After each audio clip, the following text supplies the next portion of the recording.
الحمد للہ وکفیٰ والصلاة والسلام علی عبادہ الذین اصطفیٰ اما بعد فاعوذ باللہ من الشیطان الرجیم بسم اللہ الرحمن الرحیم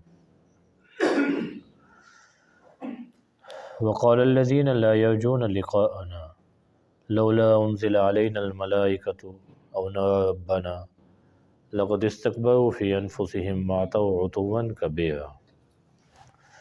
ایک دفعہ درود شریف۔ اللہم صلی علی سیدنا و مولانا محمد وبارک وسلم وصلی علیہ۔ وقال الذین لا یرجون لقاءنا، مشرکین کے نبی کریم صلی اللہ علیہ وسلم پر مختلف اعتراضات تھے۔ ان میں سے ایک یہ تھا، کہنے لگے اللہ کو ہمارے پاس کوئی فرشتہ بھیجنا چاہیے تھا جو ہمیں اللہ تعالیٰ کی طرف سے پیغام پہنچاتا، یا پھر یہ ہے کہ ہم خود نبی کریم صلی اللہ علیہ وسلم کو اللہ تعالیٰ کو اپنی آنکھوں سے دیکھ لیتے۔ ان دو میں سے کوئی ایک صورت ہونی چاہیے تھی۔ اللہ کہتے ہیں یہ تو بڑی بات کر دی، یعنی یہ اپنے آپ کو اتنا بڑا سمجھتے ہیں کہ خود اللہ تعالیٰ ان کو آ کے درخواست کریں کہ تم سیدھے ہو جاؤ، شرک نہ کرو، تب جا کے یہ قبول کریں گے، ورنہ یہ قبول نہیں کریں گے۔ یا اللہ کسی خاص فرشتے کو بھیجیں ان کی ہدایت کے لیے، اور پھر جا کے یہ بات مانیں گے، ورنہ کسی انسان کی بات ماننے پہ یہ آمادہ نہیں ہے۔ اللہ کہتے ہیں انہوں نے تو اپنے آپ کو بہت بڑا سمجھنا شروع کر دیا، وَعَتَوْا عُتُوًّا كَبِيرًا، اور بہت بڑی سرکشی انہوں نے اختیار کی ہے۔ پھر اس بات کو بیان کرنے کے لیے اللہ تعالیٰ نے پہلے ان کی ایک صفت بیان کی۔ وہ صفت یہ ہے لا یرجون لقاءنا، ان کو ہمارے سے ملاقات کا کوئی خوف نہیں ہے۔ یہ رجا کا جو لفظ ہے یہ امید کے لیے بھی آتا ہے، خوف کے لیے بھی آتا ہے۔ یہ ازداد میں سے ہے، یعنی ایک لفظ کے دو متضاد معنی ہوں، عربی میں اس کو ازداد کہتے ہیں۔ تو ان لوگوں نے کہا جن کو ہماری ملاقات کا کوئی ڈر نہیں تھا، اس سے معلوم ہوا کہ ایسی بیہودہ باتیں وہ کر سکتا ہے جس کو آخرت سامنے نہیں ہوگی۔ اس کو ہدایت کی بات پیش کی جائے اور وہ تکبر کرے، تو کون ہوتا ہے مجھے کہنے والا، میرے لیے تو فلاں لیول کا بندہ آئے اور مجھ سے بات کرے۔ یہ وہ آدمی باتیں کر سکتا ہے جس کو آخرت کا بالکل خوف نہیں ہے۔ جس کو آخرت کا خوف ہوگا اس کی یہ ٹون نہیں ہوگی۔ تو اللہ فرماتے کہ یہ بات کہنے لگے لولا انزل علینا الملائکۃ، ہم پر فرشتے کیوں نہیں اتارے گئے؟ یہ ہم اپنے رب کو اپنی آنکھوں سے دیکھ لیتے ہیں۔ اللہ کہتے ہیں لقد استکبروا فی انفسہم، یہ اپنی ذات میں اپنے آپ کو بہت بڑا سمجھ رہے ہیں۔ وَعَتَوْا عُتُوًّا كَبِيرًا، بہت بڑی انہوں نے سرکشی اختیار کی ہے۔ اب تو یہ کہتے ہیں فرشتہ آ جائے اور وہ آ کے ہمیں بتائے۔ اللہ فرماتے قیامت کے دن جس دن یہ فرشتوں کو دیکھیں گے تو اس وقت ان کی کیفیت یہ ہوگی لا بشری یومئذ للمجرمین، فرشتے کون سا ان سے کے لیے پھولوں کا ہار لے کے آئیں گے، وہ تو اللہ کی طرف سے طرح طرح کے عذاب لے کے آئیں گے۔ تو اس دن مجرمین کو کوئی خوشخبری نہیں ملے گی۔ وَيَقُولُونَ حِجْرًا مَحْجُورًا، وہ کہیں گے پناہ پناہ، ہمیں بچاؤ، ان سے بچاؤ۔ آج کہتے ہیں فرشتے آئیں وہ ہمیں بات کریں، اور جب وہاں قیامت میں فرشتے آئیں گے تو وہاں اللہ کی پناہ، اللہ کی پناہ، ایسے الفاظ کہیں گے۔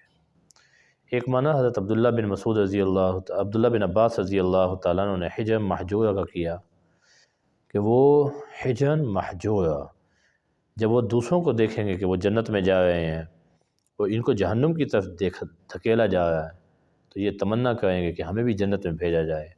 اس وقت ان کو کہا جائے گا حجر محجورہ، یہ جنت تم پہ ہمیشہ کے لیے حرام کر دی گئی ہے، اب تم اس میں داخل نہیں ہو سکتے۔ تو دونوں معنی ہو سکتے ہیں۔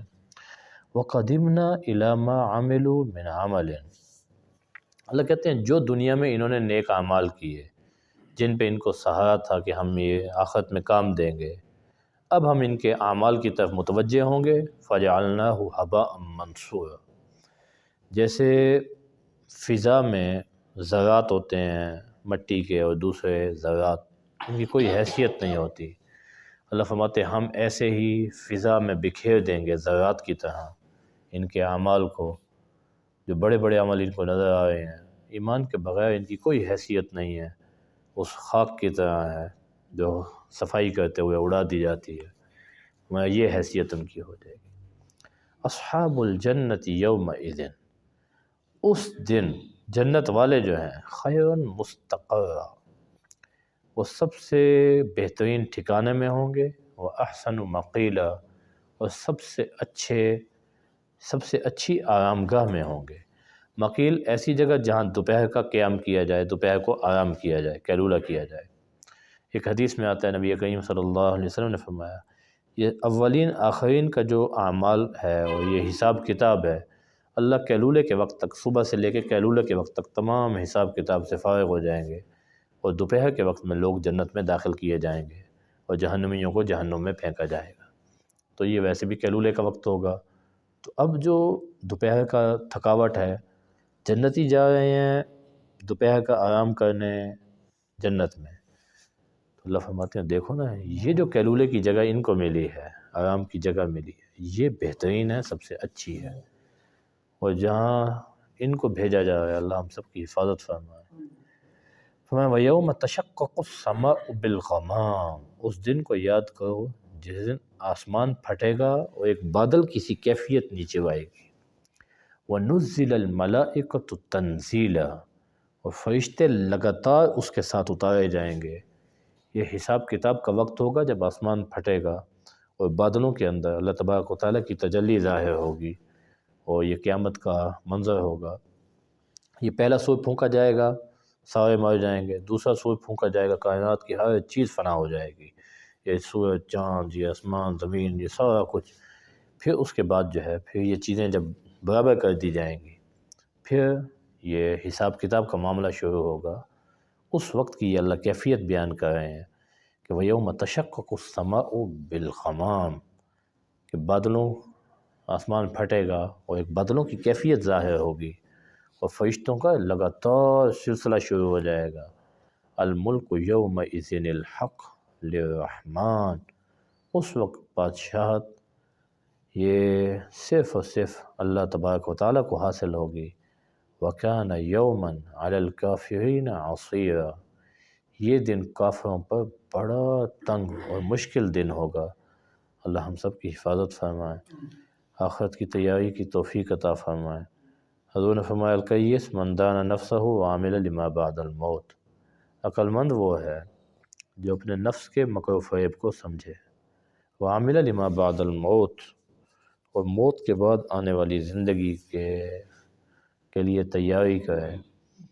تو یہ سمجھداری اللہ ہم سب کو عطا فرما دے کہ ہماری ترجیحات جو ہے وہ آخرت ہوں، تو بہت سارے گناہ اور بہت ساری فضولیات سے ہم بچ جائیں گے۔ اللہ ان باتوں پر عمل کی توفیق عطا فرمائے۔